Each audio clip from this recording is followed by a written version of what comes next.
That does not qualify me to operate a Waffle House. Listen to the experts. Listen to the experts. That was the local elections director from Douglas County, Georgia today, speaking before the state elections board in Georgia.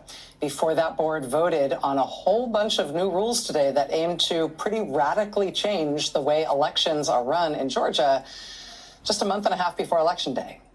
The board held a public comment period today before taking the vote. Dozens of people showed up to do what is essentially a civic duty in a circumstance like this, to tell the board face to face, to be on the record opposing these radical changes to essentially undo the state's election rules and processes right before the presidential race. The recent actions of the board sow chaos and dramatically undermine trust in our constitutional republic and its democratic processes. I'm glad to serve as a poll worker, even though it can be cumbersome, tiring, and stressful at times. All of these proposals are attempting to remedy problems that don't exist. This timeline is not just tight, it is impossible. Imagine the uncertainty and the confusion and the added burden on election workers and county budgets.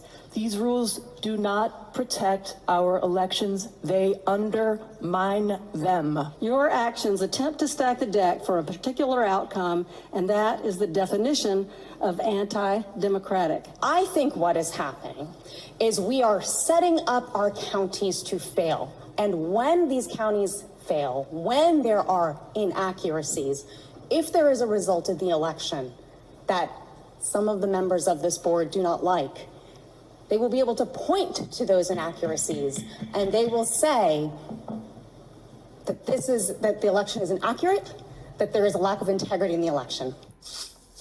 The last speaker there is a state representative in Georgia named CRA Draper.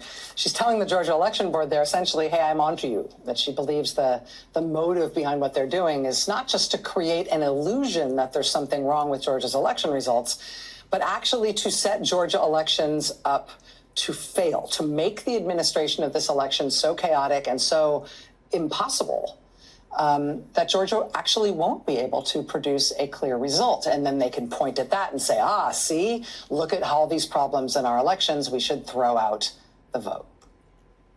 Or at least we should fight over this and have this tied up in court so long that maybe the state's votes for the Electoral College never make it in time, never make it to Washington in time for the Electoral College count.